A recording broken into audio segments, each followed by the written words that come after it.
Hey, what's going on YouTube, and welcome back to Tech Conversations. As always, I'm your host Guillermo, and as always, I'm not a financial expert nor licensed professional. If you plan on investing in the stock market, please consult with one first and invest at your own risk. So I hope you're having a great day today. It is September 16th, and the stock market is down today. Hopefully some of you guys were able to see some great gains today, but as always, let me know in the comment section below how you guys did today. So yesterday I mentioned that the Fed was going to have a conference today, which they did. And so here's one of the bigger things that came out of that. They did signal that low rates will remain. So if we go deeper into this article, we will see that the Federal Reserve signaled that it was ready to keep interest rates near zero for 3 more years. Okay, and so obviously investors did not take that too lightly, and we saw SPY drop pretty sharply after that. So as you can see, SPY is down $1.35 today, or about 0.4%. It's up after hours about 10 cents, or about 0.03%. So just keep that in mind going forward. Now, in today's video, I want to talk about options and how to set stop limit orders on them. And this can benefit you in two ways. One, to prevent you from losing money, or two, to kind of lock in profits. And I'll explain what I mean with both of those here as we go on forward. Now, all I ask from you guys is that you hit the like button down below and subscribe, guys. It really helps out my channel, and it really helps these videos become more widespread on YouTube so that hopefully more people can watch them, learn more about investing in the stock market, and hopefully not lose money when they start investing. So thank you guys so much for that. And let's get right into this video. So let's hop on over to Apple. And let's take a look at their options, okay? So let's say, for example, that I wanted to buy an option. Say I wanted to buy a call. Now let's say I wanted to buy this call right here. So remember, you as a buyer, when you're buying options, you pay a premium. And the premium you pay is this price right here. So $1.13. Remember, that's per share because there's 100 shares in each contract, which in other words means that I would most likely have to pay $113 to get this filled right now. Okay. Now, just because it says it's 113 here doesn't mean you have to put 113 there.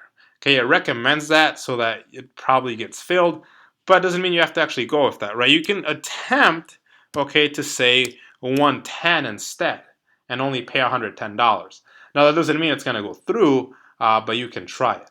Okay, and so if you guys have ever clicked this down arrow here, you'll see that there are two order types. There's a limit order, which is what you guys usually use, and then there's also a stop limit order. So let's talk about both of these and understand what they really mean. So let's hop on over to Robinhood's documentation. And this is for options, okay? And I'll put a link to this in the description below so you guys can follow along if you'd like. But so you can see here, a limit order will only be executed if options contracts are available at your specific limit price or better. Due to high volatility in the options market, Robinhood requires you to set a limit price for all options trades. Meaning that you guys are already doing this if you're buying options, but it's important to understand how it works. Okay.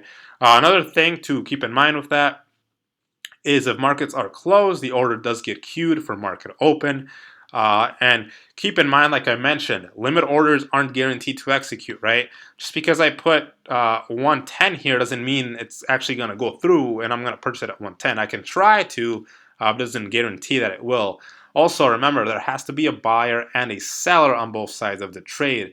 If there aren't enough contracts in the market at your limit price, it may take multiple trades to fill the entire order, or the order may not be filled at all, right? And so one thing I always encourage you to look at is volume and open interest. So volume is the number of contracts that are being traded.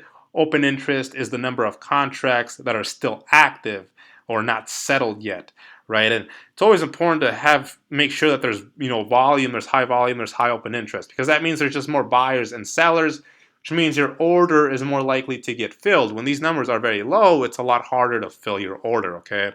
Keep that in mind. So you guys can read about sell limit order. We're going to talk about buy limit order. So if you buy limit order, you can set a limit price, which should be the maximum price you want to pay for a contract. And then that contract will only be purchased at your limit price or lower, right? So what that means is whatever price you put here when you're buying an option, you're either going to buy it at that price or lower if it gets filled. Okay, so generally speaking, the limit price you set here is the most you're willing to pay to buy this option. Okay, if I were to say, $1, right? That means that the most I'm willing to pay is $1 here, or in other words, $100. And Robinhood will either execute it at that price or lower, or if not, it's just going to get canceled. Okay, now you guys should all understand that. Let's take a look at stop limit orders. So with stop limit orders, as you can see now, we have an extra field here, this stop price. So let's take a look at that. What is a stop limit order and how does that work with options? So a stop limit order is going to let you add an additional trigger to your trade, and it's going to give you more specificity over your order execution. So when the order hits the stop price that you set, it's going to trigger a limit order. Okay, and we just talked about what a limit order does. Then the limit order is going to be executed at your limit price or better. And so remember I mentioned that there's two scenarios when you want to use this. So in an attempt to limit the loss is the first one, or protect a profit, okay, in case the price of the contract moves in the wrong direction. Again, keep in mind, if the market's closed, the order will be queued for market open. Short-term market fluctuations may prevent your order from being executed or cause the order to trigger at an unfavorable price. So this is not perfect. Keep that in mind. So for example, if the market jumps between the stop price and the limit price, the stop will be triggered, but the limit order will not be executed. Okay, keep that in mind.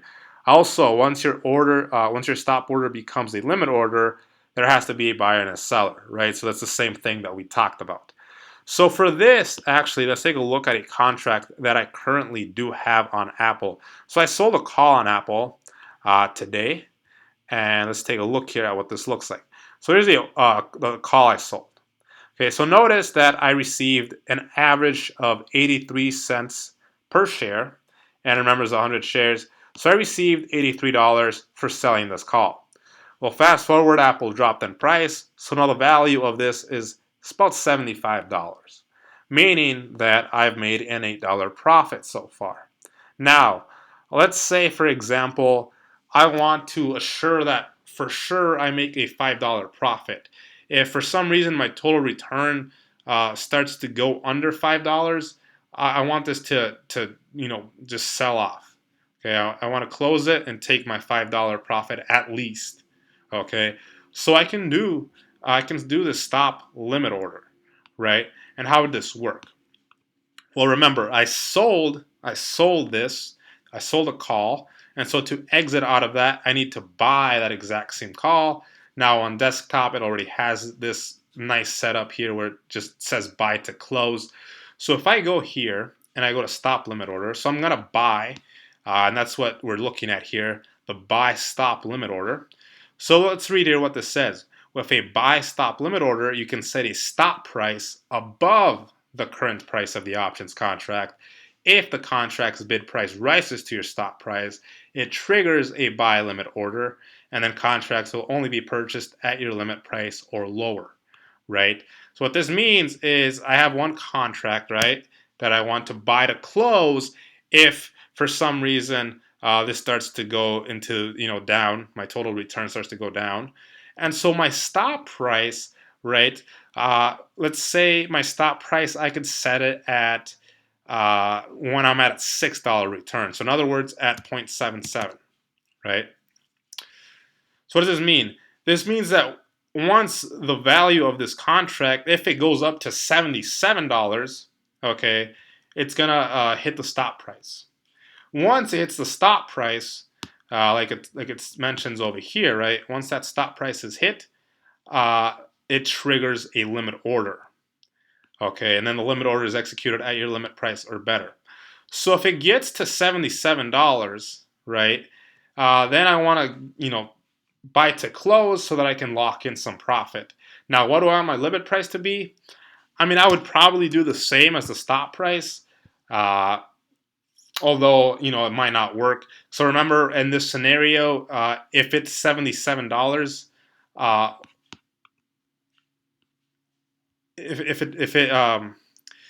it will be purchased at your limit price or lower, right? Meaning that if it's $77 or less, it will be purchased. Okay, and so I could do 77. I could go even a little bit higher if I wanted, but not either way. Remember the stop price, like it says here, uh, the stop price above the current price of the options contract. Okay, so the options contract is right here, so your stop price should be above that in this scenario, right? Obviously, if it's the other scenario, it would be the opposite. And so that's how that would work. Okay, once this hits 77, then the stop price is going to trigger a limit order, and then it's going to try to execute it at this or better. Okay, and so that's how you would do that, right? And it's very helpful, especially for those of us who can't be like on our phones or on our computers the whole time looking at our options and things, are being very volatile in the stock market. But again, I'll put a link to this in the description below so you guys can also read on, how the sell stop limit order works. But again, when it comes to buy stop limit orders, once it hits that stop price, it's going to trigger a buy limit order, and then you'll be purchased at your limit price or lower. Okay, so keep that in mind, guys. So hopefully this video makes sense. If you guys have any questions, feel free to leave them in the comment section below, guys. Also, if you guys want to join my Discord, a link to it is in the description below. If you plan on using Robinhood in the future, feel free to use my referral link in the description below. If you sign up using my referral link, both you and I will receive one free stock, which is basically free money for both of us. So let's help each other out, guys. And as always, I hope you enjoyed the video. Let me know what you guys think, and I'll see you guys next time.